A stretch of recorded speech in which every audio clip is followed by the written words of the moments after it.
Dark chocolate ganache. మన ఛానల్లో dark chocolate గనాష్వి డిఫరెంట్ రేషియోస్లో 3 or 4 వీడియోస్ ఉన్నాయండి. కానీ ఈ డార్క్ చాక్లెట్ గనాష్ అనేది పర్టికులర్గా వైరల్ అవుతున్న లండన్ వైరల్ కేక్ రెసిపీకి యూజ్ చేసే డార్క్ చాక్లెట్ గనాష్. క్వాంటిటీస్ అన్నీ స్క్రీన్ మీద మెన్షన్ చేశానండి. ప్రాసెస్లోకి వెళ్ళిపోదాం. ముందుగా ఒక ప్యాన్ తీసుకొని దాంట్లో ఫ్రెష్ క్రీమ్ని యాడ్ చేసుకోవాలి. యాడ్ చేసుకొని లైట్గా దాన్ని బాయిల్ చేసుకోవాలండి. బాయిల్ అంటే మన బుడగలు అట్లా ఏం రానవసరం లేదు. లైట్గా బాయిల్, లో ఫ్లేమ్లో లైట్గా బాయిల్ అయిన తర్వాత అందులోకి మనము డార్క్ చాక్లెట్ని చిన్నగా షార్ప్ చేసుకొని మనము అందులో వేసుకోవాలి. ఆ హీట్కి డార్క్ చాక్లెట్ అనేది మెల్ట్ అయిపోతుందండి. తర్వాత కొంచెంగా బటర్ కూడా వేసుకొని కొంచెం లైట్గా సాల్ట్ వేసుకోవాలండి. మీకు వెనీలా ఫ్లేవర్ కనుక ఇష్టమైతే వెనీలా ఫ్లేవర్ని కూడా దాంట్లో యాడ్ చేసేసేయండి. చాలా టేస్టీగా ఉంటుందండి. ఇది కూడా గనాష్ అనేది మనము వేరే వాటికి కూడా యూజ్ చేసుకోవచ్చు. తర్వాత బాగా ఇట్లా విస్కర్తో మిక్స్ చేస్తూ ఉంటే కూల్ అయిపోయి బాగా షైనింగ్ కూడా వస్తుంది. ఇలా కనుక మనము మిక్స్ చేస్తూ ఉంటే విస్కర్తో షైనింగ్ అనేది మనకి బాగా వస్తుంది. తర్వాత మొత్తం కూల్ అయిపోయిన తర్వాత దీనికి క్లింగ్ ర్యాప్ వేసేసి క్లింగ్ ర్యాప్ని కూడా బాగా సర్ఫేస్కి దగ్గరగా అతికి ఉండేటట్టు చూసుకోవాలి. తర్వాత ఒక 6 hours ఫ్రిడ్జ్లో పెట్టుకొని ఈ వీడియోలోనే నేను క్యారమెల్ క్రీమ్ని కూడా ఎలా రెడీ చేసుకోవాలో చూపిస్తానండి.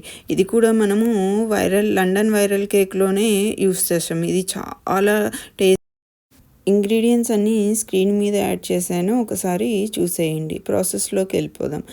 ముందుగా షుగర్ని తీసుకొని ఒక బౌల్లో గిన్నె మాడిపోకుండా ఇలా కలుపుతూ ఉండాలి. తర్వాత లాస్ట్లో కొంచెము ఫ్లేమ్ అయితే చాలా తక్కువ, అంటే చాలా తక్కువలో ఉండాలండి. కొంచెం సేపు కదపకుండా అలా ఉంచితే మనకి కలర్ అనేది చేంజ్ అవుతుంది. ఆ తర్వాత బాగా మాడిపోయేదాకా ఉంచకూడదండి. జస్ట్ ఒక 1 second 2 seconds అలా కదపకుండా ఉంచితే కొంచెం కలర్ అనేది చేంజ్ అవుతుంది.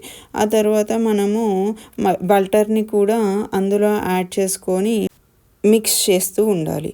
తర్వాత ఫ్రెష్ క్రీమ్ని కూడా అందులో యాడ్ చేసుకోవాలి. ఫ్రెష్ క్రీమ్ యాడ్ చేసిన తర్వాత కొంచెం సేపు అలాగే కలుపుతూ ఉన్న తర్వాత దాన్ని దించేసి అందులోకి వైట్ చాక్లెట్ని, పించ్ ఆఫ్ సాల్ట్ని, వెనీలా ఎసెన్స్ని యాడ్ చేసి బాగా మిక్స్ చేయాలి. నేను వీడియోలో చూపిస్తున్న విధంగా ఇలా మిక్స్ చేస్తూ ఉంటే అది క్రీమీ టెక్స్చర్లోకి చేంజ్ అవుతుంది. ఇలా క్రీమీ టెక్స్చర్లోకి చేంజ్ అయిన మిశ్రమాన్ని మనము కూల్ అయ్యే వరకు ఉంచేసి మనము క్లింగ్ ర్యాప్ తోటి ర్యాప్ చేసేయాలి. మొత్తము బయటకి స్మెల్ అనేది బయటకు వెళ్ళకుండా మొత్తము ర్యాప్ చేసేసి దీన్ని కూడా ఫ్రిడ్జ్లో ఒక 6 hours ఉంచితే మనకి చక్కగా క్యారమెల్ క్రీమ్ అనేది రెడీ అయిపోతుంది. ఇది మనము బాగా మిక్స్ చేస్తూనే ఉంటేనే ఇంగ్రీడియంట్స్ అన్నీ బాగా మిక్స్ అయ్యి మంచి టేస్ట్ కూడా వస్తుందండి.